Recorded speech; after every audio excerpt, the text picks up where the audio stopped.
The two Diablo Canyon nuclear reactors in Northern California are operated by Pacific Gas and Electric, PG&E, and the company claims that all is well at their facilities, despite verifiable evidence to the contrary. They say that we're supposed to trust them rather than any naysayers. But should we? And then you hear from a genuine expert on the matter. PG&E, Pacific Gas and Electric, is in bankruptcy, and they are also under criminal parole. They actually have a parole officer because they were convicted of federal crimes related to the 2010 gas explosion in San Bruno, where they incinerated 19 homes and killed 8 people. And now, of course, they've burnt down half of Northern California and killed 80 people. And you have to ask, is this company suitable to be running a nuclear power plant? Well, when you put it that way, Harvey Wasserman, you make it abundantly clear that if you're living anywhere near the Diablo Canyon nuclear power facility, you, your family, your neighbors, and everyone around you is smack dab in the middle of that seat that we don't like, but we all share. Nuclear hot seat, what are those people thinking?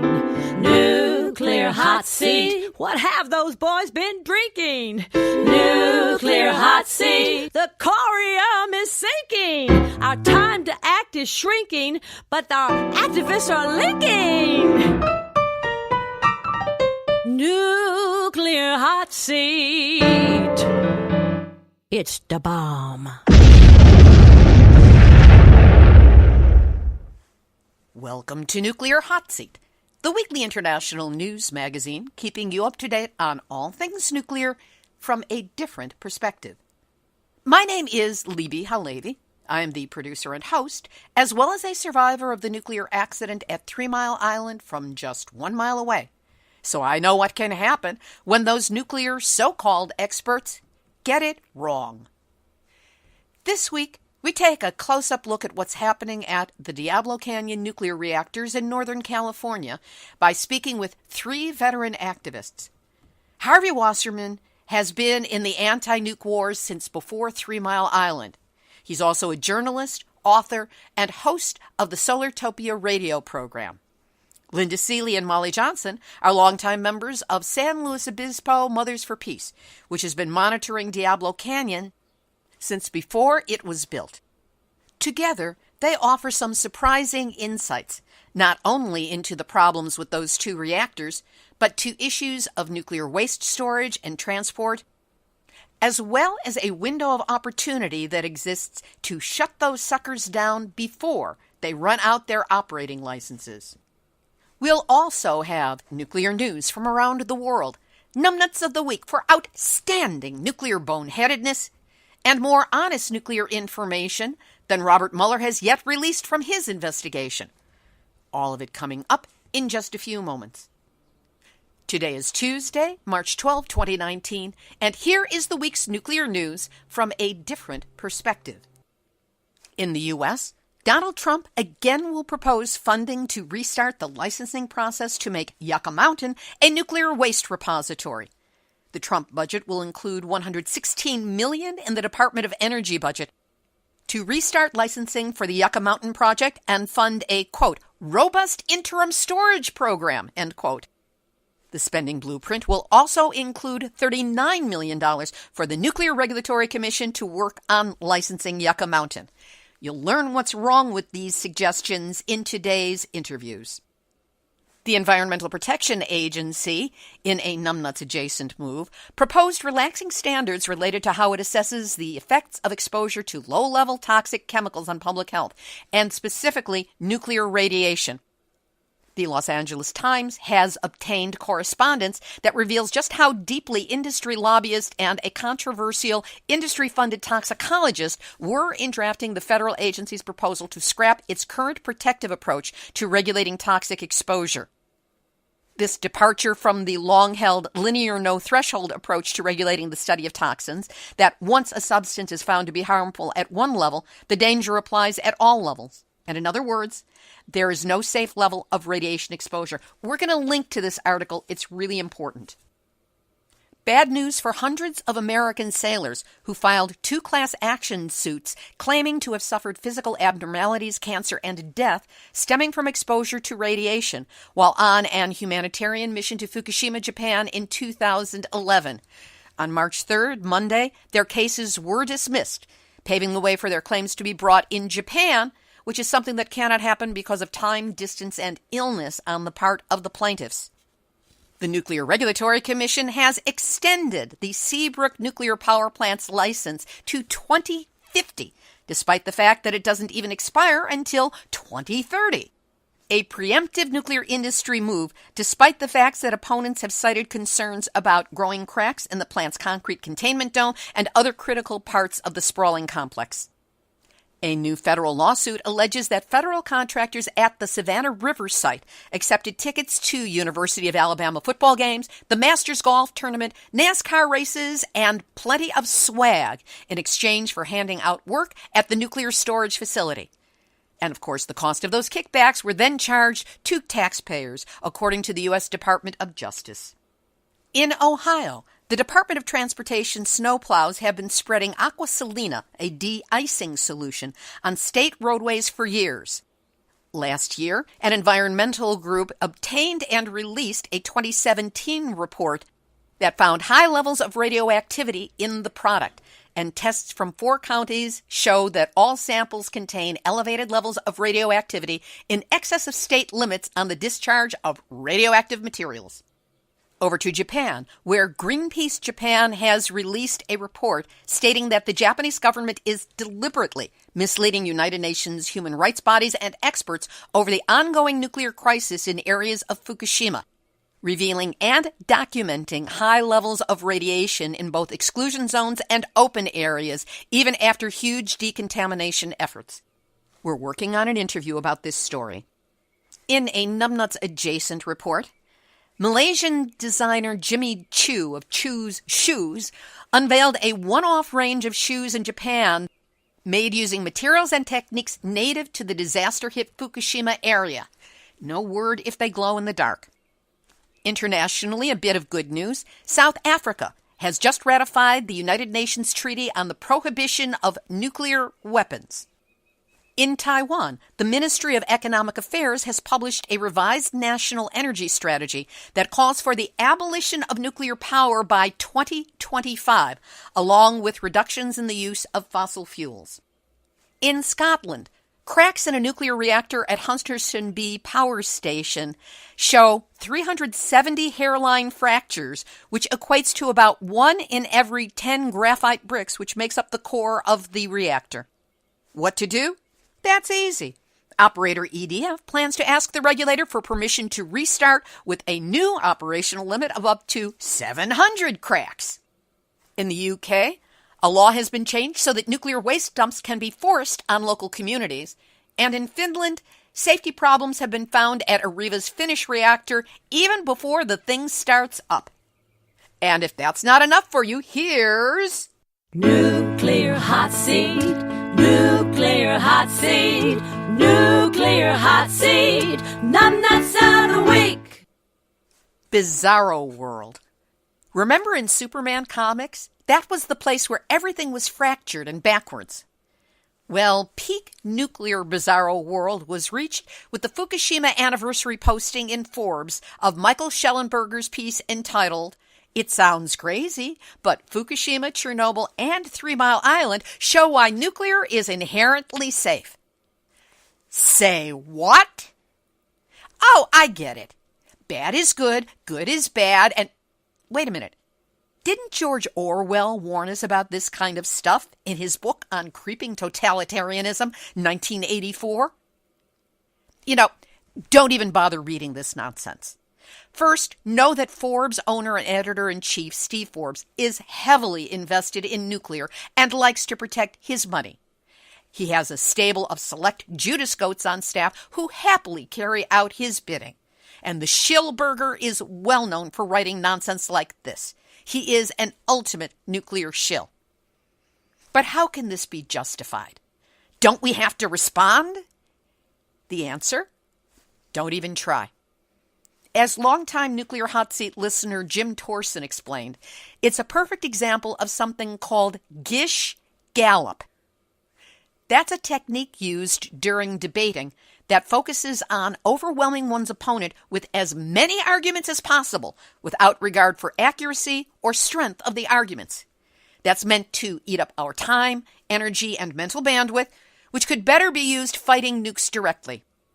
So if this article infuriates you, especially given the insult that it came out on the anniversary of the Fukushima nuclear disaster, use the energy of anger that is generated to do something to battle nukes directly. And know that in the Numbnuts Hall of Shame, Michael Schellenberger, the Schillberger, is once again Nuclear Hot Seat, Numbnuts of the Week. We'll have this week's featured interviews in just a moment. But first, as I've been sharing on the show, yes, I am going to 3 Mile Island for the 40th anniversary of that nuclear meltdown. And this is thanks to the help of many, many listeners. I am so grateful for your help and support. I will be at TMI as activists and media from around the world converge at the site of the world's first commercial nuclear reactor meltdown. I will be there not only as a survivor, but to bear witness, interview other survivors, activists, and experts, and bring you the full story from those who lived through that horrifying experience and still live with its aftermath. But here's the thing. In order to incorporate all the events and all the interviews I've lined up, because things have expanded, I've had to extend the trip for 2 days past what I initially planned and budgeted for. That means there are still a whole host of expenses I'll need to cover. And that means I still need your help. Can you empower me on this journey with a small donation to help me cover this once-in-a-lifetime anniversary at 3 Mile Island? If you can, please do so now. It's easy to donate. Just go to nuclearhotseat.com and click on the big red donate button to make a one-time donation. And for those of you who can donate $100 or more, I will provide you as a thank you a copy of my book, Yes, I Glow in the Dark, 1 Mile from 3 Mile Island to Fukushima and Nuclear Hot Seat. And I'll sign it to you in any way you wish. Whatever you can do to help, know that you're going to help me get back to the scene of the crime and report upon it. And for that, you have my deepest gratitude. Here are this week's featured interviews. California's only operating nuclear reactors at Diablo Canyon in San Luis Obispo County have more than their share of problems, as our guests will explain. First up, Linda Seeley and Molly Johnson, who are longtime members of San Luis Obispo Mothers for Peace. The group has been holding Pacific Gas and Electric's feet to the fire since before the reactors were built, to make certain that they adhered to the highest standards for safety. Now, problems with the facility are mounting, and what seems like Nuclear Regulatory Commission oversight has turned into NRC overlooking any problems or safety lapses. So it's up to Mothers for Peace and their allies who are pushing for safety not only now, but into the radioactive spent fuel rad waste future.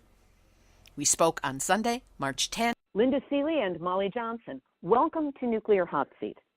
Thank you. Good to be here. Let's start out with a little bit of background for people who may not be aware of the group. What is San Luis Obispo Mothers for Peace? I'm Linda. Mothers for Peace started back in 1969. We are celebrating our 50th anniversary this year, which is pretty exceptional, I think. But it started as an anti-war group during the Vietnam War, providing young men with options for, rather than going to war, for becoming conscientious objectors or other things to do instead of having to go to the war. I did not live in the area then. I moved here in '82. But actually what happened was PG&E put an ad in the newspaper saying that they were planning on building a nuclear power plant here. And one of our founding members put an ad in the paper saying, is anybody else interested in exploring this issue with me? They didn't even know what a nuclear power plant was. So Mothers for Peace, with its original members, which were about 4 or 5, started learning about nuclear power and then applied to be the legal intervener in matters about safety at Diablo Canyon, and we've had that role ever since. And some of the founding members are still members, by the way. It's very interesting that the nuclear industry loves to tout Diablo Canyon as one of the safest nuclear power plants in the country. What they fail to mention is the reason they are is because Mothers for Peace has, throughout the years, made sure that they did, and many, many times have gone and filed suit with the NRC to make sure things were done right. What is the current situation at Diablo Canyon?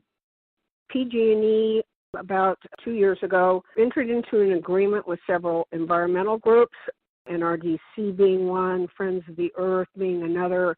There were some other, like labor unions, et cetera, that were involved in that.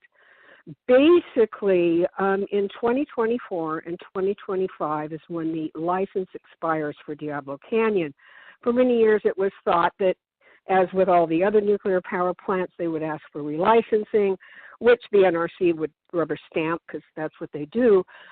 But actually, PG&E discovered that Diablo Canyon is just way too expensive to run. And so this deal was really great for them. They pretty much got a lot of concessions and have agreed to close in 2025 and not ask for relicensing. So at this point, there's the decommissioning that we're all having to learn about. Linda is on the decommissioning panel in San Luis Obispo County that is looking into the issues that go along with the closing of the plant. So not only the decommissioning, but also what's going to happen to the waste that's there.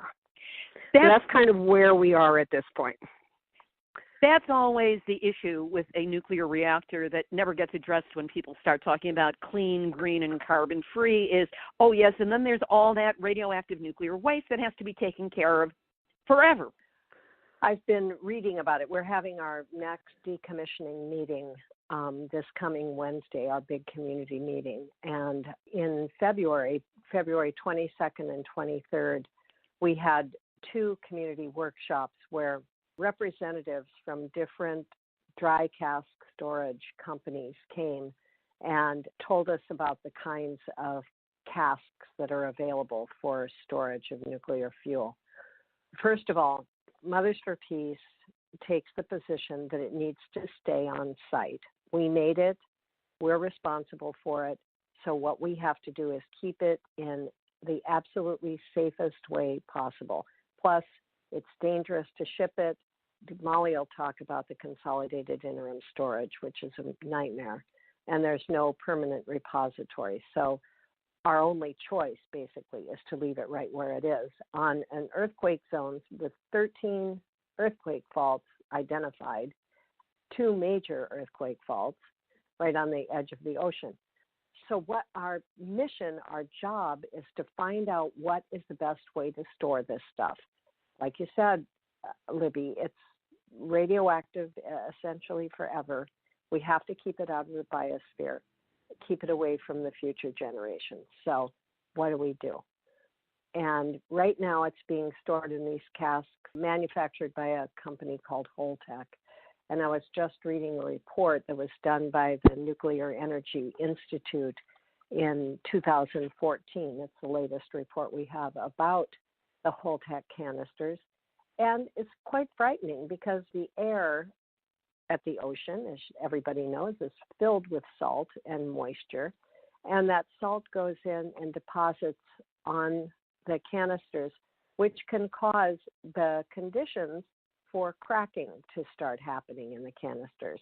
And you do not want to have a cracked nuclear waste canister. That's about the last thing you want to have. And what that means is all it takes is a microscopic crack for that stuff to start going out into the environment.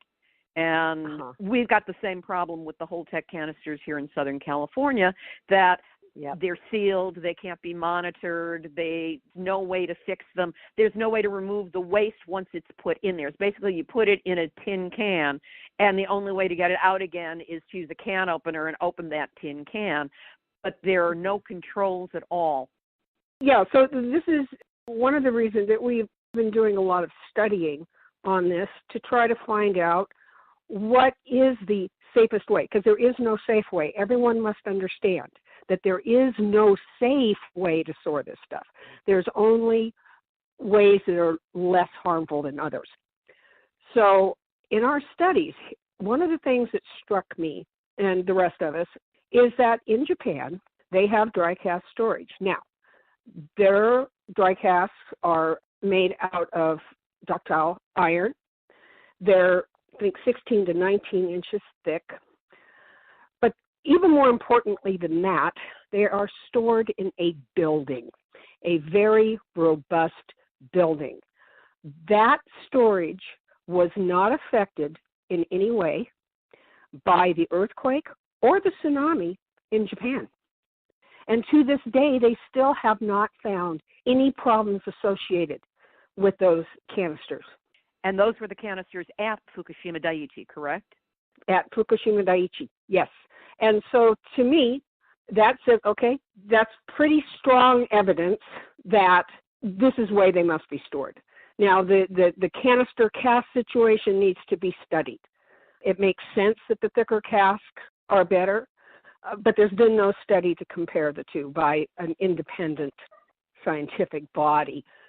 But definitely, they need to be in a building where they can be monitored, where the waste can be retrieved, where things can be repaired if necessary, and most importantly, if something did happen, the radioactivity would be contained to the building and not released to the environment. What can you tell me about your group's position on Yucca Mountain, which of course is continuously being flogged as our permanent repository? I have been working on the Yucca Mountain issue for almost 30 years. I've actually been inside the tunnel, and it was kind of a scary experience because you walk in and the first thing that you notice is the wall. Yucca Mountain is very fractured. So internationally, there's kind of a basis for looking for a long-term repository, and four of the top things are no repository should ever be placed above an aquifer, because they know that whatever repository is used, eventually it's going to leak radioactivity. So no way can it be above an aquifer for obvious reasons. There's one. Number two, moisture. It needs to be in a dry environment. People may think, oh, Nevada, it's dry. Well, yeah, it is, but Yucca Mountain is very fractured. There's a lot of water that seeps into Yucca Mountain. They had actually talked about building titanium shields that would be placed over the cask to protect them from this water. The other thing is volcanic activity. You know, you don't want to place it where it could possibly be blown sky high volcanically. Yucca Mountain in that area is still considered volcanically active, even though it hasn't blown up in a very long time. There's still that possibility. And the fourth thing is earthquake. Yucca Mountain is an earthquake zone. Those four things right there disallow Yucca Mountain as a place to permanently store high-level radioactive waste.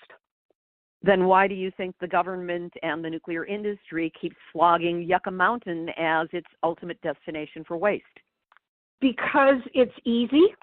Originally, there were 3 sites that were chosen as possible repositories. There was Yucca Mountain, there was a site in New England, and there was another site, I believe, in the Midwest. Then the politics took over, and because Nevada is a small state with a small population, and what the nuclear industry perceived as not a lot of political power, they ditched the other 2 and went with Yucca. This is their fallback. So they just keep pushing it. And it's not going to happen. And what happened was that the state of Nevada ended up being more politically powerful than they had anticipated. So the state of Nevada has fought this and will continue to fight it. What needs to happen is we need to have a serious discussion about finding a repository, get the National Academy of Sciences or someone involved to find a truly scientifically sound way of storing this waste. Again, not safe, just safer than leaving it at nuclear power plants or buried in the desert somewhere. Along with this goes the latest bright idea, put that in quotes, from the nuclear industry, and that is consolidated interim storage, where the waste is, in essence, sent to a dump before it's sent to a dump. What's wrong with this picture? Oh, boy. Yeah. Yes, consolidated interim storage. So there's two different projects that are happening right now. There's one in southeastern New Mexico, right around Carlsbad. The waste isolation pilot plant is located there.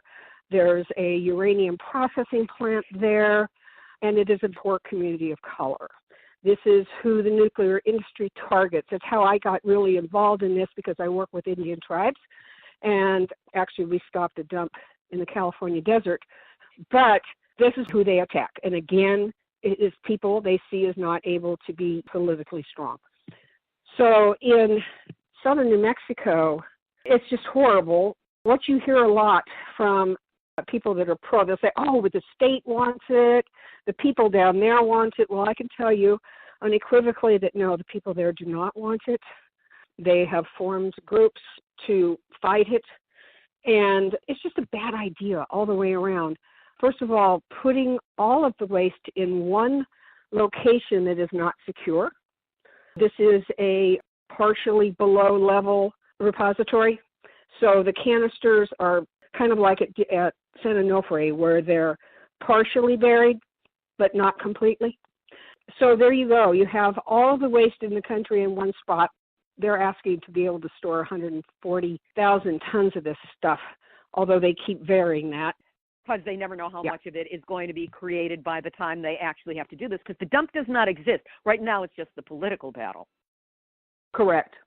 But thankfully, here, something that's happened in New Mexico, which is really wonderful, is that there is a new governor and there is new people in the state government. So the old governor was definitely for the consolidated interim storage, which we call CIS.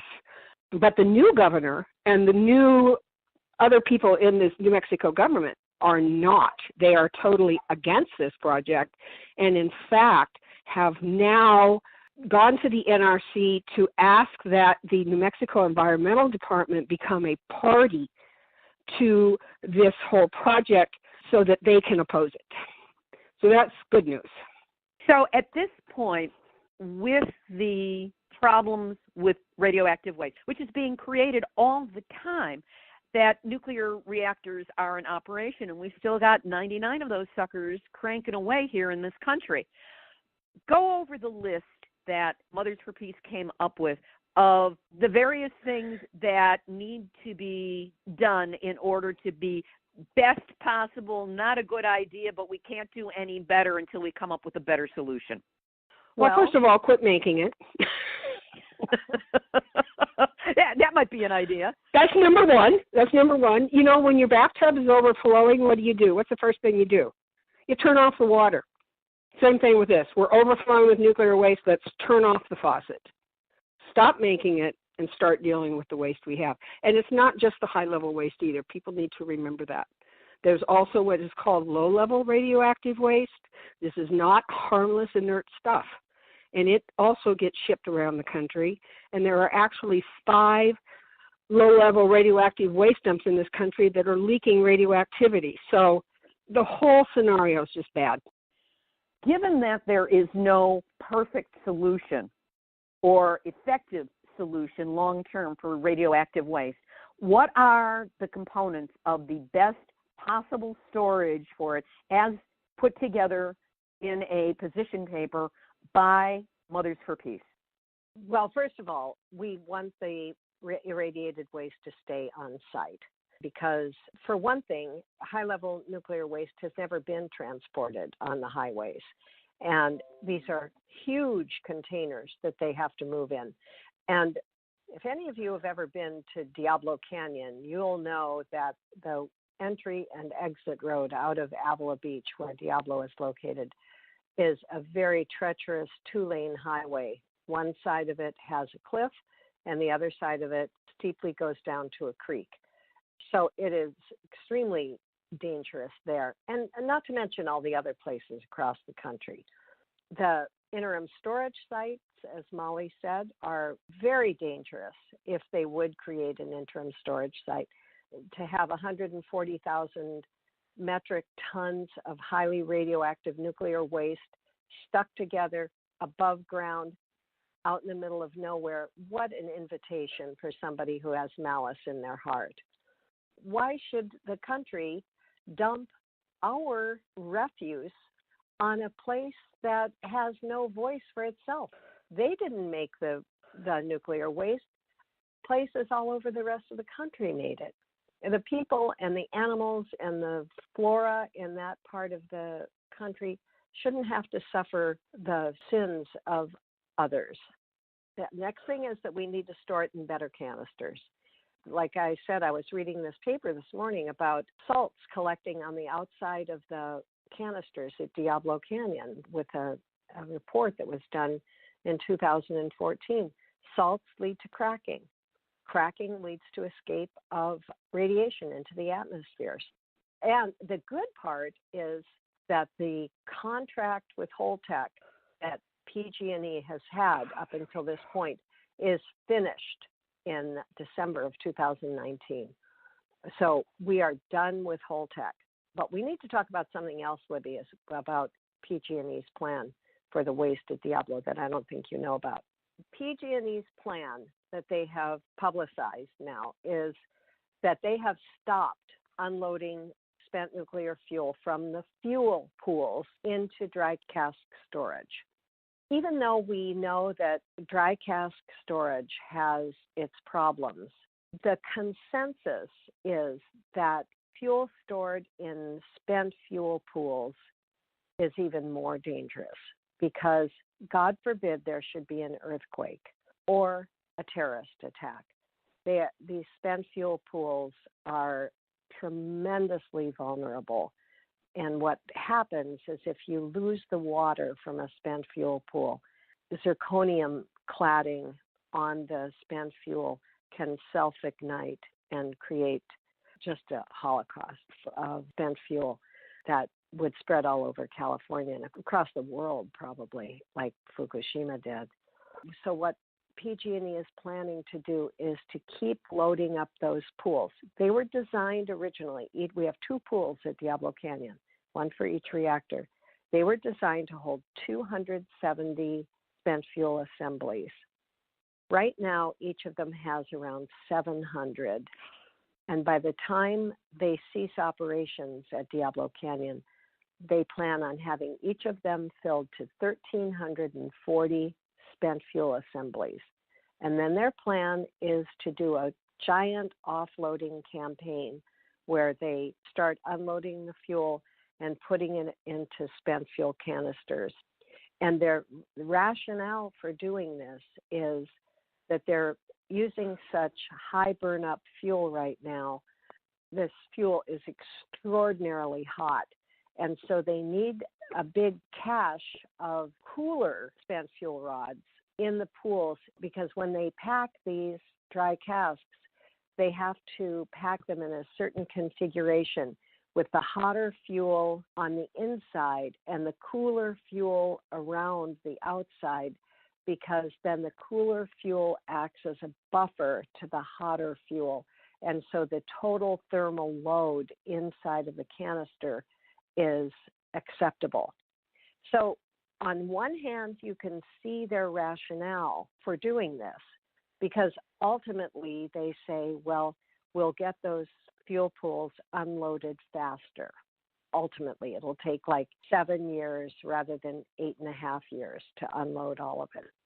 However, to balance that with the danger of having those spent fuel pools so densely packed with extremely radioactive material.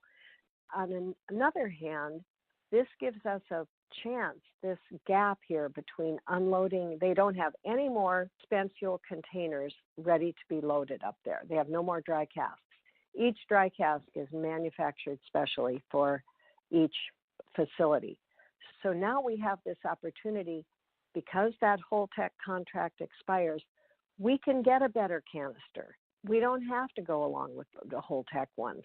So that, in a way, is good. So our hope on our decommissioning panel is to make Diablo Canyon the paragon of spent fuel storage, a place that other plants, as they shut down, can look to for safer dry cask storage and show that it can be done. That might be pie in the sky, but that's my deepest desire. Just a follow-up there to what Linda was talking about in the canisters and what they call high burn-up fuel, which means that the fuel rods have been in the reactor for a much longer period of time than they used to be, and so therefore they come out much more radioactive and much hotter than what they call quote-unquote low burn-up fuel. We have several casks, and as Linda explained, the hot fuel is supposed to go in the center and the cooler fuel on the outside. We have several casks at Diablo Canyon that are loaded the opposite way. The cooler fuel is inside, the hotter fuel is outside. It's a concern to us. The NRC, of course, has said, gee, not a problem, but there's a reason that they wanted them loaded that way. So not only are we dealing with a company that wants the cheapest way out, but also one that apparently can't even make sure that things are loaded correctly in the canisters. I ran into Harvey Wasserman at a screening yesterday for the Fukushima anniversary, an incredibly powerful film called Fukushima Speaks. And while there, he was talking about Diablo Canyon, and I did find out about certain political moves that are being planned out right now to get the plant shut down before 2024 and 2025. What involvement does Mothers for Peace have with the political actions moving forward? Mothers for Peace wrote a letter to the governor a while back concerning our concerns about embrittlement, which is one of the things that Harvey has brought up. Embrittlement happens, especially to concrete, when it is exposed to radioactivity for a very long time. It becomes embrittled. In other words, you could take, if you had a piece of embrittled concrete, let's say the size of a baseball, you could hit it with a hammer and it would just crack into thousands of little pieces. So this is also what happens inside containment, etc., at nuclear power plants. They do have a way of testing that. When they built it, they put in what they call coupons that are supposed to be checked periodically to see if there's any embrittlement. The last time that was done at Diablo, correct me if I'm wrong, Linda, but I think it was 2003. That's right. So what they were asking... Wait a minute. The last time they checked it was 16 years ago? Yes. Mm-hmm. Oh, well, yes. Nothing could have happened in between then. Go ahead. Oh, no, not at all, of course. So what Harvey is doing has been asking the governor to get involved. Unfortunately, the NRC is the one that has purview over that. But because of the letter that we wrote, the California Public Utilities Commission, who has control over money matters regarding nuclear power plants, they have no purview when it comes to safety, but they do when it comes to economics. So if something's going to cost the ratepayers or the taxpayers money, then the California Public Utilities Commission has purview over that. But this caught their attention, and so they are going to be looking at that. And we just found out about this a couple days ago, so we haven't had a chance to meet and really discuss where we're going from here with that, but it is moving forward. Diablo Canyon was judged by the Nuclear Regulatory Commission in 2003 to be one of the 5 most embrittled reactors in the whole United States. So there's the cracking issue too. And they found a crack inside of the reactor vessel of Unit 1 several years ago. And they're supposed to test for cracks using ultrasound every 10 years. And that last cracking exam was done in 2005. We're due to do another one in 2015. They applied for an exemption to the Nuclear Regulatory Commission, and they were given that exemption. And now they don't have to do it anymore till that plant shuts down. They're exempt from doing it, even though it is an embrittled reactor vessel. So what our letter says is, come on, this is not an expensive test. It's something that could give a lot of peace of mind to people if you would do it. Just do it. And so that caught the attention of the California Public Utilities Commission, and now it's caught the attention of the California Energy Commission too. And so hopefully, in addition to this embrittlement issue, they will add on the cracking issue, and we can get some results and find out what is going on inside of there. Also, interestingly enough, PG&E has actually applied to the NRC to give them an exemption to do any coupon test at Diablo. So I think they probably got wind that this was going to be something that was going to be brought up by people that are concerned and knowledgeable, and so therefore they're trying to circumvent it all by getting a ruling from the NRC that they don't have to do this. Linda Seeley and Molly Johnson, you are clearly in up past your earlobes in the battle to get Diablo Canyon safely shut down and also to have the waste dealt with in the most responsible way possible, for which I and others here in California and elsewhere who are fighting nuclear salute you. And I want to thank you for being my guest this week on Nuclear Hot Seat. Thank you, Libbe. We thank you for all that you do. You're a very important part of this movement. Thank you. I echo that. Thanks so much, Libbe. You just keep on keeping on. That was Linda Seeley and Molly Johnson of San Luis Obispo Mothers for Peace. You can find those position papers on waste storage, consolidated interim waste, and Yucca Mountain on their website, mothersforpeace.org. On to this next interview, which is short but sweet and delicious. Harvey Wasserman is a veteran anti-nuclear firebrand, an activist, and a brilliant strategist on how to fight this moneyed, powerful, empathy-dead industry.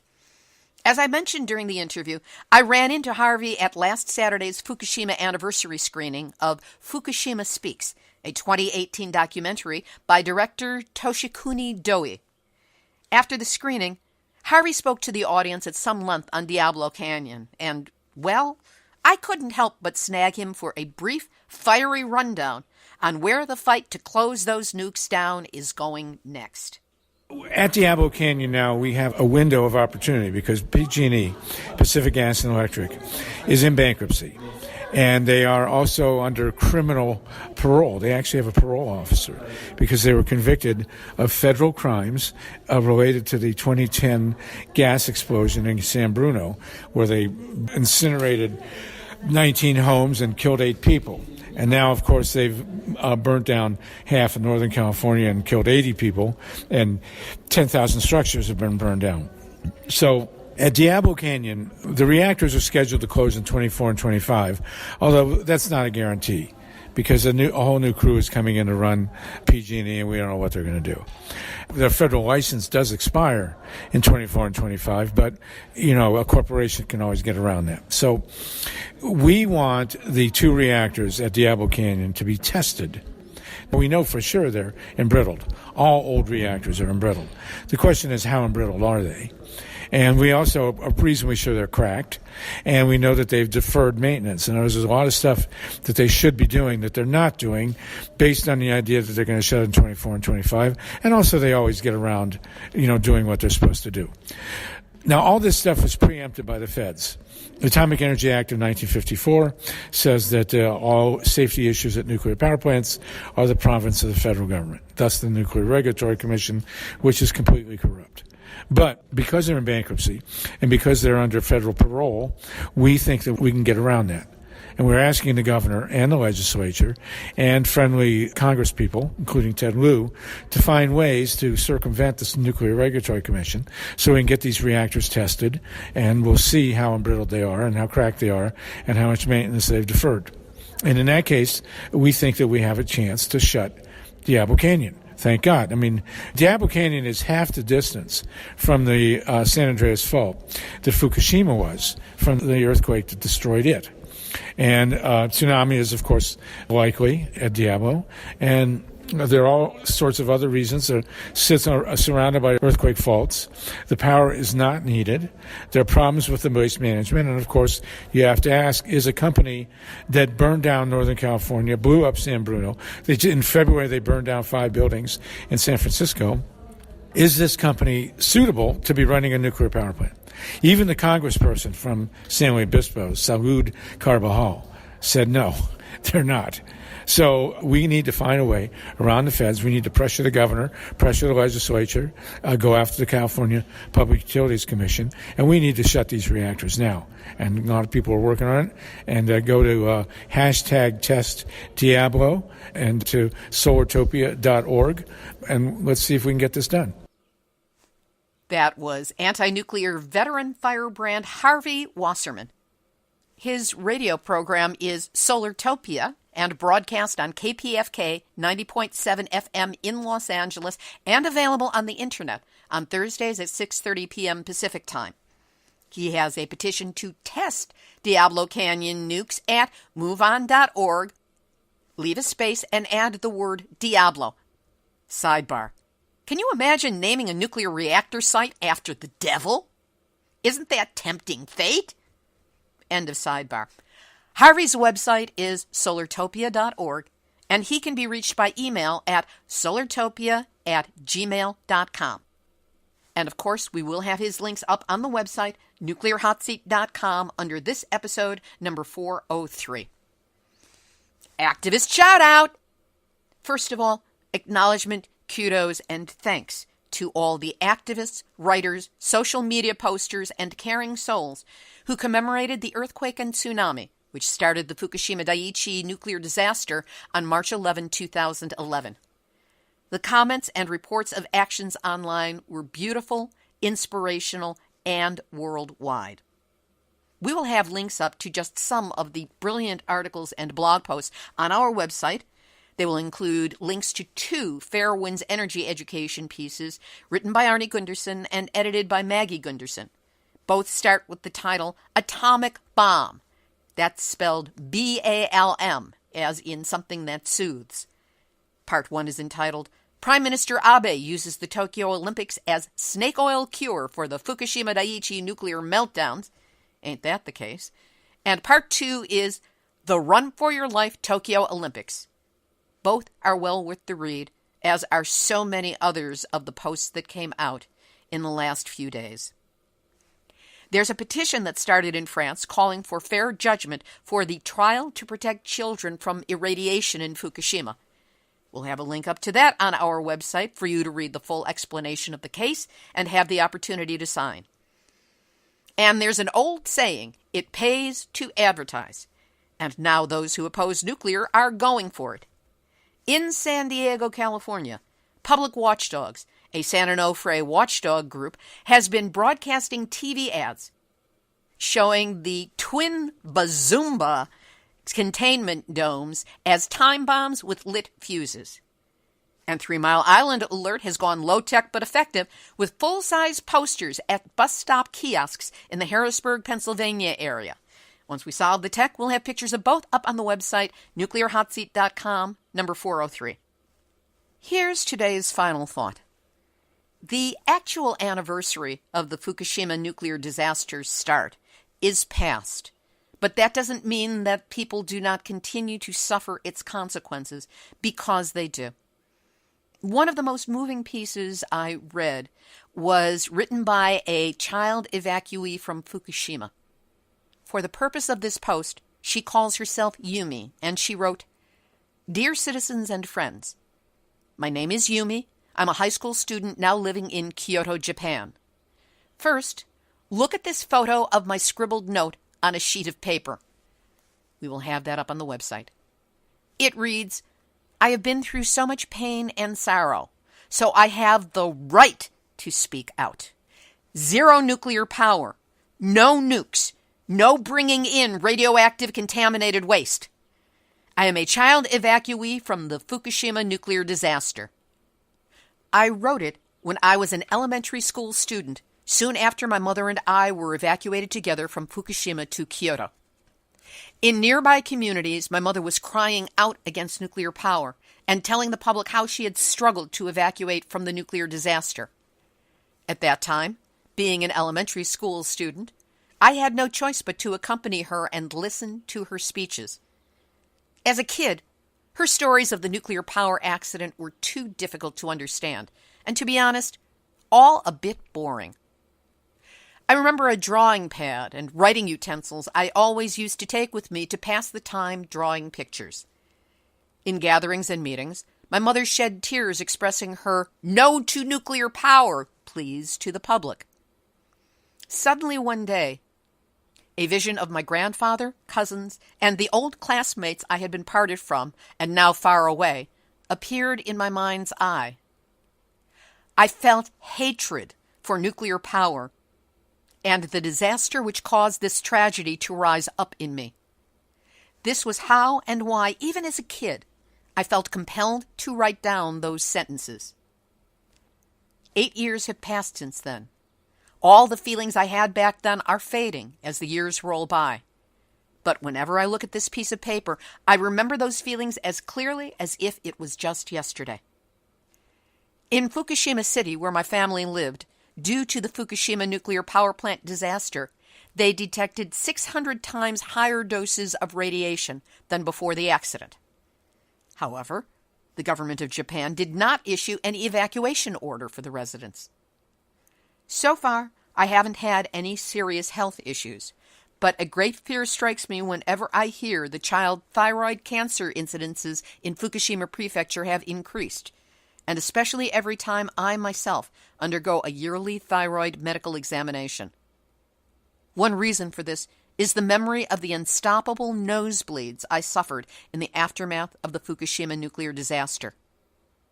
I have heard that the health effects of radiation can occur not only right after the irradiation, but also after many years, and there are not a few cases of this. Along with my mother, I have become a member of plaintiffs of the Kansai class action lawsuit for damages caused by the nuclear accident. The aim is to fight against the government of Japan and TEPCO, to create a safer society, which of course includes my family and friends in Fukushima, and to prevent another tragic nuclear accident from ever happening again. Till now, I was just following in my mother's footsteps. However, from now on, as one of the victims of the Fukushima nuclear disaster, I am determined to do what I can on my own, step by step, just as my mother has done and continues to do. We, the nuclear evacuees of Fukushima, thank you for your much-needed continuing support. Thank you, Yumi. This has been Nuclear Hot Tuesday, March 12, 2019. Material for this week's show has been researched and compiled from nuclear-news.net, unrenard.wordpress.com, and our friend Hervé Courtois, miningawareness.wordpress.com, reviewjournal.com, ecowatch.com, courthousenews.com, Boston Globe, Post and Courier, cleveland.com, buzzfeednews.com, Greenpeace, mainichi.jp, rappler.com, thenational.ae, japantimes.co.jp, Fairwinds Energy Education, Beyond Nuclear International, apjif.org, taipei-times.com, icanw.org, bbc.com, edinburghlive.co.uk, sbs.com, The Guardian, wsau.com, moneyweb.co.za, sciencealert.com, the pro-nuclear Let's Protect the Owners Nuclear Investments, Forbes.com, The soul-dead cubicle drones who push propaganda, write press releases, is there a difference, for world nuclear news, and the U.S. Nuclear Regulatory Commission. Now, I want to thank all of you for listening, and a big shout out to Nuclear Hot Seat followers around the world. You know, we are in at least 123 countries on 6 continents. Gratitude to Julie Steelman, a dear friend and brilliant wildlife photographer who tried to access the show while on a photographic journey to Antarctica. She was trying to give us our 7th continent, but was unable to catch a signal. Too bad. But at least someone in Antarctica tried. And welcome to everyone who's listening wherever you are, including those of you on our growing network of broadcast stations around the U.S. If you know of a community radio station that would like to carry a nuclear show, contact the Pacifica Audio Port Network, or you can contact me at info@nuclearhotseat.com. Thanks for visiting the Facebook Nuclear Hot Seat blog page. It's the blog page with the red and black logo, not the podcast page. And if you haven't yet, please click like, follow, post, and share. You can find all of our back episodes, all 402 of them, at nuclearhotseat.com. And a clickable Excel spreadsheet has just been created that will allow you to easily navigate between the episodes. We'll be making that available to subscribers within the next few weeks. And you can learn more about my book, Yes, I Glow in the Dark, 1 Mile from 3 Mile Island to Fukushima, and Nuclear Hot Seat, by going to Amazon.com, which is where it's available. If you want to get Nuclear Hot Seat delivered via email every week, you won't lose a single episode, and it's easy. Just go to nuclearhotseat.com, go to the yellow box, scroll down a bit for it, and sign up. Now, if you have a story lead, a hot tip, or a suggestion of someone to interview, send an email to info@nuclearhotseat.com. And if you appreciate weekly verifiable news updates about nuclear issues around the world, take a moment and support the work by sending a donation of any size to nuclearhotseat.com. We always appreciate your support. This episode of Nuclear Hot Seat is copyright 2019, Libbe Halevy and Heartistry Communications. All rights reserved, but fair use allowed as long as proper attribution is provided. This is Libbe Halevy of Heartistry Communications, the heart of the art of communicating that nuclear waste is forever, but we don't even know what to do with it now. There you go. You have just had your nuclear wake-up call. So don't go back to sleep, because we are all in the nuclear hot seat. Nuclear hot seat. What are those people thinking?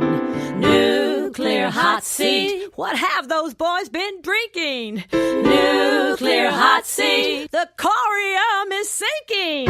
Our time to act is shrinking, but our activists are linking.